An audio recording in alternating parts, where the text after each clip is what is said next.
नमस्कार मित्रांनो, जय महाराष्ट्र. मित्रांनो, मुंबईच्या चर्चगेट परिसरात राजकीय वातावरण चांगलंच तापलं आहे. एका बाजूला महाविकास आघाडीचा सत्याचा मोर्चा निघालाय, ज्यात उद्धव ठाकरे, राज ठाकरे, काँग्रेस आणि राष्ट्रवादी काँग्रेसचे नेते एकत्र आले आहेत. म्हणजेच डाव्या विचारसरणीचे सर्व पक्ष एकत्र उभे ठाकले आहेत. तर दुसऱ्या बाजूला भाजपाचे मूक मोर्चा काढून प्रत्युत्तर दिलं आहे. महाविकास आघाडीचा मोर्चा मत चोरीच्या विरोधात असल्याचं सांगितलं जात आहे. त्यांचा आरोप आहे की लोकशाही पद्धतीने निवडणुका पार पडत नाहीत आणि मतं चोरली जात आहेत. विशेष म्हणजे महाविकास आघाडीने आंदोलन करण्यापूर्वी राहुल गांधी सारखी यात्रा काढली नाही किंवा थेट प्रचाराच्या मार्गाने गेले नाहीत. त्यांनी प्रथम निवडणूक आयोगाच्या अध्यक्षांना भेटून आपली बाजू मांडली, पुरावे आणि दाखले सादर केले आणि निर्णयाची शांतपणे प्रतीक्षा केली. पण आता त्याच मुद्द्यावर ते रस्त्यावर उतरले आहेत. जर महाविकास आघाडीला फक्त राजकीय स्टंट करायचा असता तर त्यांनी आधीपासूनच महाराष्ट्रभर फिरून मतचोरीचा मुद्दा उचलला असता. पण त्यांनी तसं न करता थेट कायदेशीर मार्ग अवलंबला. निवडणूक आयोगाकडे जाऊन आपली बाजू मांडली, पुरावे दिले आणि योग्य निर्णयाची वाट पाहिली. मात्र आयोगाकडून अपेक्षित प्रतिसाद मिळाला नाही. या उलट ज्या दिवशी आरक्षण सोडत होणार होतं त्या दिवशीच निवडणुकांच्या तारखा जाहीर करण्यात आल्या. त्यामुळे महाविकास आघाडीच्या मागण्यांकडे पूर्ण दुर्लक्ष झालं. याच पार्श्वभूमीवर आज महाविकास आघाडीने सत्याचा मोर्चा काढत लोकशाही आणि पारदर्शक निवडणूक प्रक्रियेच्या समर्थनार्थ रस्त्यावर उतरायचा निर्णय घेतला आहे. आज महाविकास आघाडीचा मोर्चा हा थेट निवडणूक आयोगाच्या विरोधात आहे. त्यांचा दावा आहे की निवडणुकांमध्ये मतचोरी होत आहे आणि आयोग त्यांच्याकडे दुर्लक्ष करतोय. पण मग भाजप आज कोणत्या कारणासाठी रस्त्यावर उतरली आहे, हा महत्त्वाचा प्रश्न निर्माण झाला आहे. विरोधकांचा आरोप असा आहे की भाजप प्रत्यक्षात निवडणूक आयोगाला बचावण्यासाठी आंदोलन करत आहे का? हीच गोष्ट सध्या चर्चेचा मुख्य विषय बनली आहे. कारण या आंदोलनाच्या पार्श्वभूमीवर अनेक राजकीय घडामोडी वेगवेगळ्या अँगलने ट्विस्ट घेऊ शकतात. उदाहरणार्थ, मराठा आरक्षणाचा मुद्दा. फडणवीसांच्या संमतीने तो काही महिन्यांसाठी पुढे ढकलण्यात आला. त्यावेळी बच्चू कडूंनी हजारो शेतकरी उभे करून मोठं आंदोलन केलं होतं, जे एका दिवसात संपणारं नव्हतं. मात्र नंतर बच्चू कडू मॅनेज झाले असे आरोप राजकीय वर्तुळातून होऊ लागले. थोडक्यात सध्याचं राजकारण म्हणजे आंदोलनाच्या माध्यमातून सुरू असलेला दबावाचा खेळ, ज्यात प्रत्येक पक्ष आपापल्या फायद्याचा विचार करत आहे.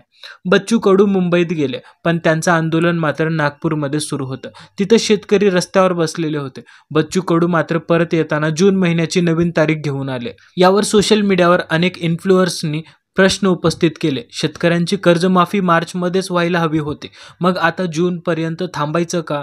या निर्णयामुळे असा आरोप झाला की शेतकऱ्यांचं आंदोलन मुद्दाम जूनपर्यंत पुढे ढकलण्यात आलं. फक्त एवढंच नाही तर मराठा समाजाच्या मागण्या देखील 2-3 महिन्यामध्ये स्थगित केल्या गेल्या आहेत. दरम्यान संपदा मुंडे आत्महत्या प्रकरणात फक्त चौकशी सुरू आहे, पण त्यांचा राजकीय अँगल अजून पूर्णपणे स्पष्ट झालेलं नाही. या सर्व घटनांमध्ये एक समान धागा दिसतोय. सगळ्या महत्त्वाची चळवळी आणि आंदोलनं पुढे ढकलली जात आहेत.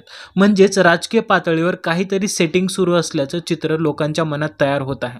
मतचोरीच्या मुद्द्यावरून लोकांचं लक्ष दुसरीकडे वळवण्यासाठी शक्य तितके विषय पुढे आणले जात आहेत.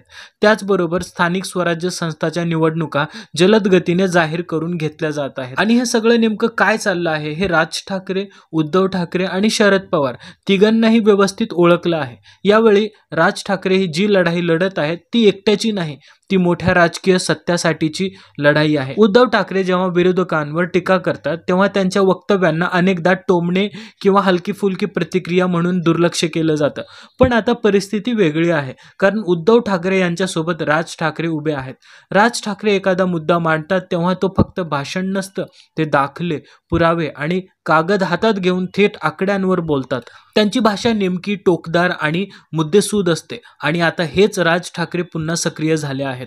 त्यामुळे महाराष्ट्राच्या राजकारणात नवा टर्न येणं निश्चित मानलं जातं. राज ठाकरे यांनी आता थेट निशाणा साधलाय आणि तो म्हणजे मुख्यमंत्री एकनाथ शिंदे. त्यांनी विचारलेला प्रश्न स्पष्ट आणि तीक्ष्ण आहे.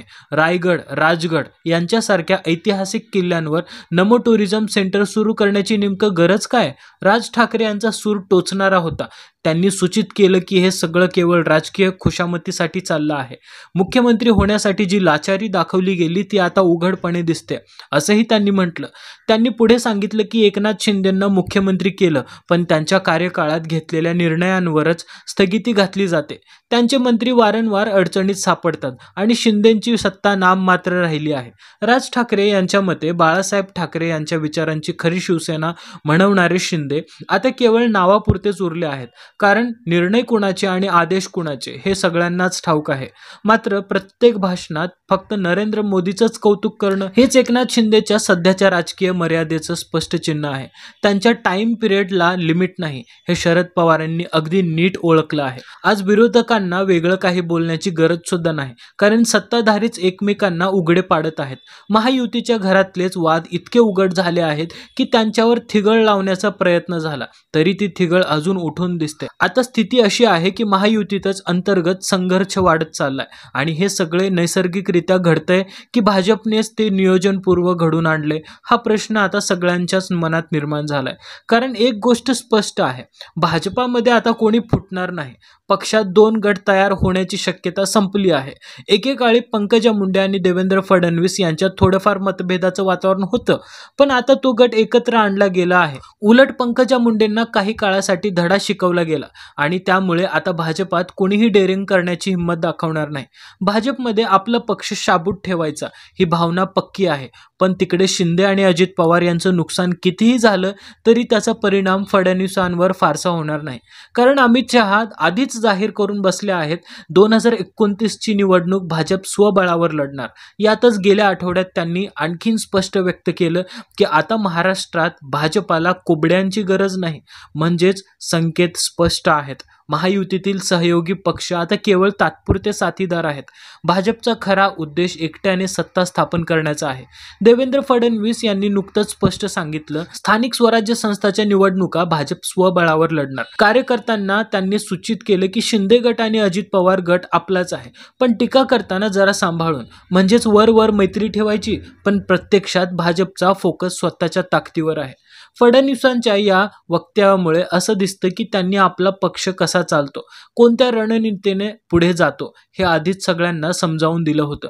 त्यामुळे आता उघडपणे सांगायची गरज राहिली नाही. हेतू अगदी स्पष्ट आहे, सहयोगी पक्षांना बाजूला करत भाजप स्वतःचा पाया अधिक मजबूत करणार. आणि या सगळ्या गोंधळलेल्या विसंगत भूमिकांचा थेट फायदा सध्या महाविकास आघाडीला होताना दिसतोय. कारण बघा, सत्ताधाऱ्यांचं एकत्रित चित्र विस्कळीत झालं आहे, तर विरोधक मात्र सत्याचा मोर्चा घेऊन एकत्र दिसत आहेत. राज ठाकरे आणि उद्धव ठाकरे हे दोघे मिळून जे मतदार आपल्याकडे खेचत आहेत त्याचा सर्वाधिक तोटा एकनाथ शिंदेंना होत आहे आणि त्यानंतर थेट भाजपलाही फटका बसतोय. अलीकडेच मुंबईत झालेल्या छठ पूजेचं आयोजन यांचं उत्तम उदाहरण आहे. तिथे मंडप, पाणी आणि सर्व सुविधा मोठ्या प्रमाणात उपलब्ध करून दिल्या गेल्या, कारण बिहार निवडणुका डोळ्यासमोर ठेवूनच त्या सर्व हालचाली होत आहेत. आता महत्त्वाचं आहे की मतचोरीचा मुद्दा बिहारमध्ये किती प्रभावी टाकतोय हेच ठरवेल की तो महाराष्ट्रात किती परिणामकारक ठरेल. कारण बिहारमधल्या निवडणुकांमधून मिळालेलं राजकीय गणित थेट महाराष्ट्रातील स्थानिक स्वराज्य निवडणुकांवर परिणाम करणार आहे. आणि सगळ्यात महत्त्वाचं म्हणजे मतचोरी हा फक्त प्रचारासाठी वापरला जाणारा शब्द नाही, तर तो आता लोकशाहीवर प्रश्नचिन्ह निर्माण करणारा मूळ मुद्दा बनत चाललाय.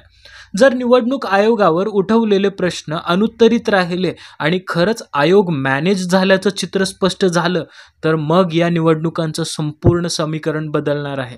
याच कारणांमुळे राज ठाकरे, उद्धव ठाकरे आणि शरद पवार यांनी घेतलेला सध्याचा राजकीय ट्रॅक अत्यंत नियोजनबद्ध दिसतो. ते फक्त आरोप करत नाहीत, तर त्यांनी आधीच निवडणूक आयोगाला भेटून आपली बाजू मांडलेली आहे, पुरावे दिलेले आहेत आणि प्रक्रिया पूर्ण केलेली आहे. त्यामुळे आता आम्हाला संधी मिळाली नाही असं ते म्हणणार नाहीत, कारण सगळं नियोजनपूर्व आखलेलं आहे. शरद पवार आणि ठाकरे या दोघांच्या या रणनीतीमुळे एकनाथ शिंदेंना पुढच्या काही दिवसात मोठा राजकीय फटका बसू शकतो आणि त्यामुळे महाराष्ट्राचे राजकीय चित्र काही दिवसांतच उलटलेलं दिसू शकतं. मित्रांनो, तुम्हाला काय वाटतं, निवडणूक आयोग खरंच निष्पक्ष आहे का? तुमचे विचार कमेंट सेक्शनमध्ये नक्की सांगा आणि अशाच माहितीपूर्ण विश्लेषणांसाठी आमचं चॅनल सबस्क्राईब करायला विसरू नका. जय महाराष्ट्र.